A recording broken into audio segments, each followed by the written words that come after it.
कृपया ध्यान दें, इस वीडियो में कुछ गर्म चीजें दिखाई गई हैं, तो लौंडों से ये अपील है कि अपने हाथ पांव को काबू में रखें। धन्यवाद। सनातन धर्म में पुजारियों का काफी महत्वपूर्ण स्थान है। उन्हें आदर, सम्मान और प्रतिष्ठा की नज़र से देखा जाता है।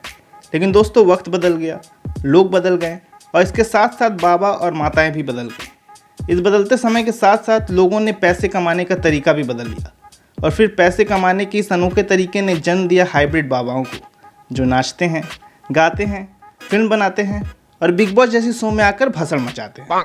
चलिए कोरोना के इस महामारी में इन बाबाओं और माताओं का ऑनलाइन दर्शन करते हैं। नमस्कार दोस्तों और स्वागत है आप सभी का एलियोटी का इसके दरबार में।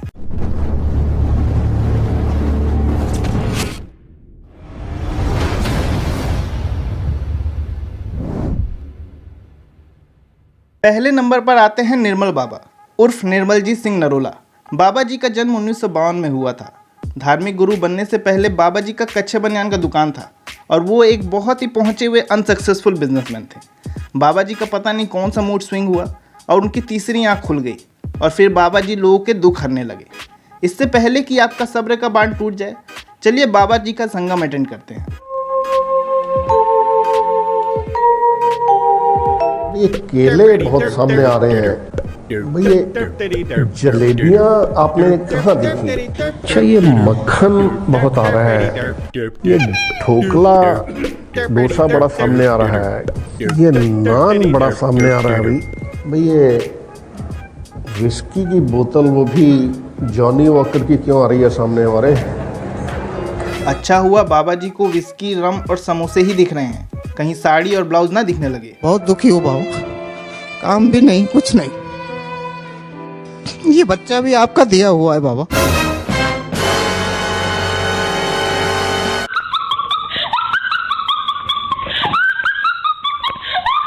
इसको कहते हैं चिराग तले अंधेरा, अंधेरी रात में दिया तेरे हाथ में। खेल गए बाबा जी।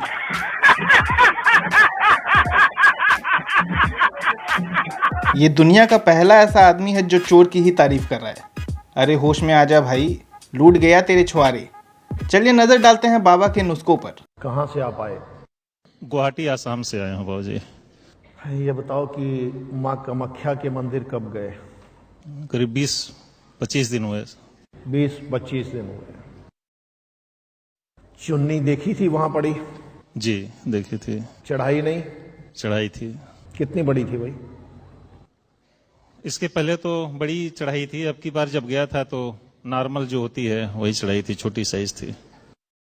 पहली बार बड़ी थी, इस बार थोड़ी छोटी थी जी। तो क्या सोच रहा है कि माँ कामाख्या वो मंजूर कर लेंगी? अब बड़ी चुन्नी चढ़ाना, फिर कृपा तुम्हारी बड़ी आएगी। जो पहले चढ़ाई थी वही चढ़ाना, साइज कम मत करना। ये सब देखने के बाद तो यकीन पक्का हो गया कि हम सब बापू के ही देश के निवासी हैं। कोई एक बार चूतिया बनाए तो उसके पास फिर एक बार पहुंच जाओ चूतिया बनने के लिए। दूसरे नंबर पर आते हैं भारत के माइकल जैक्सन। कसी के सैया मारे लो यानी कि नाचने वाले बाबा आसाराम बापू, जिन्हें 1970 में लाइमलाइट मिली और बाबा जी ने गौ आश्रम भारत और विदेशों में स्थापित करे।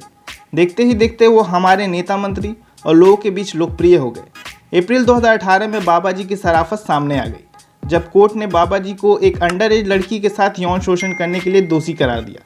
दिसंबर 2017 में अखिल भारतीय अखाड़ा परिषद ने बाबा जी को ढोंगी बाबा घोषित कर दिया।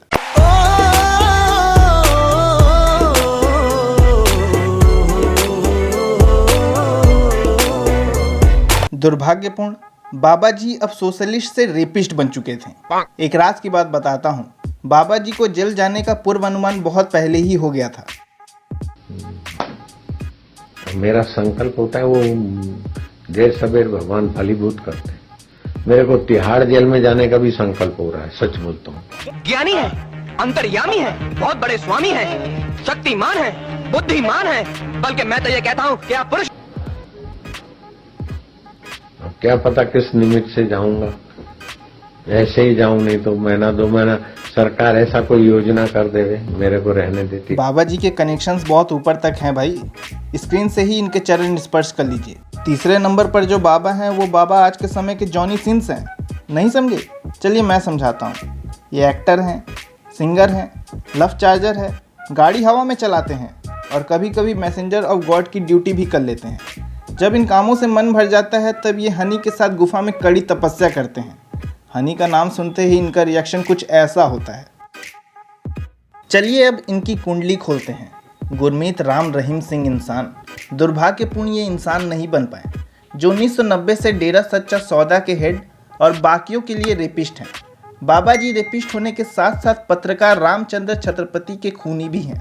बाबा जी के बीजेपी और कांग्रेस के मंत्रियों के साथ अवैध संबंध बताए जाते हैं। 2014 के इलेक्शन में मोदी जी ने राम रहीम की प्रशंसा की थी।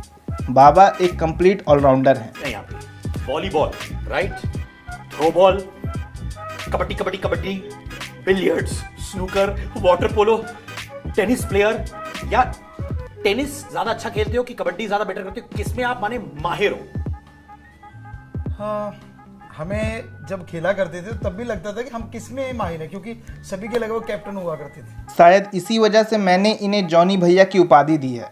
अकेले ही सारे प्लेयर पर भारी हैं। अब मैं बाबा जी की एक न्यू इन्वेंशन दिखाता हूँ, जिसके सामने बड़े बड़े पहाड़ भी चकनाचूर हो जाएं। इन्हें तो पीओके में एयर स्ट्राइक करने के लिए भेजना चाहिए था। चौथे नंबर पर जो हैं वो बाबा जी नहीं बल्कि माता जी हैं, जो बिल्कुल मेकअप नहीं लगाती। के बारे में तरह तरह की बातें कहने हाँ, लगे। किराए में 5 लाख मांगती है आने का, 50 लाख का मेकअप लगाती है, जबकि देख लो आप, मैंने मेकअप कुछ नहीं लगाया हुआ। ये माता जी हमारे आसाराम बापू से भी अच्छी डांसर हैं। ये अनोखे डांस स्टेप में तो हमारे बापू की भी बाप हैं। में कसी के सैया मारे लो राधे माँ का जन्म 4 अप्रैल 1965 में हुआ था। राधे माँ की एक खासियत है, ये ईश्वर से सीधे जुड़ी हुई हैं और वो भी wireless, with no frequency errors. माता जी भारत के सबसे ज़्यादा दिमाग वाले शो बिग बॉस सीजन 14 से टीवी में अपना डेब्यू किया। ये राधे गुरु माँ चैरिटेबल ट्रस्ट नाम का ऑर्गेनाइजेशन भी चलाती हैं। और आज लिट्टी का इसके दरबार के जो लास्ट बाबा हैं उनका नाम है स्वामी ओम। अरे वही बिग बॉस वाले। कहा जाता है कि जिसके सिर के ऊपर इनका हाथ हो वो बहुत दूर तक जाता है। एक मज़े की बात बताऊं, ढिंचक पूजा का गाना भी यही लिखते हैं। सेल्फी मैंने ले ली आज, सेल्फी मैंने ले ली आज, सर पर मेरे रहता ताज, सेल्फी मैंने ले ली आज। इनके डांस का अलग ही लेवल है, जिसे देखने के बाद सिंगल लॉन्डो के दिल में आग लग जाएगी। इन करतूतों को देखने के बाद आइए इनके बारे में थोड़ा जान लेते हैं। स्वामी ओम का जन्म 24 दिसंबर 1957 में हुआ था और ये एक पॉलिटिकल लीडर भी हैं। ये इतने बड़े वाले चिरांद हैं कि विकिपीडिया को भी इनके बारे में बस इतना ही पता है। दोस्तों, श्रद्धा होनी बहुत ज़रूरी है, लेकिन मन में अंधश्रद्धा नहीं होनी चाहिए। तो आपको इन पाँचों में से सबसे ज़्यादा चिरांद कौन लगा, ये हमें कमेंट बॉक्स में ज़रूर बताएं। और अगर आपको ये वीडियो पसंद आया तो प्लीज़ इसे लाइक करें, और अगर चैनल पर नए हैं तो इसे सब्सक्राइब करना ना भूलें। अलविदा, बाय बाय, शब्बा खैर। मिलता हूँ आपसे नेक्स्ट वीडियो में। तब तक के लिए सेफ रहें, सुरक्षित रहें। धन्यवाद।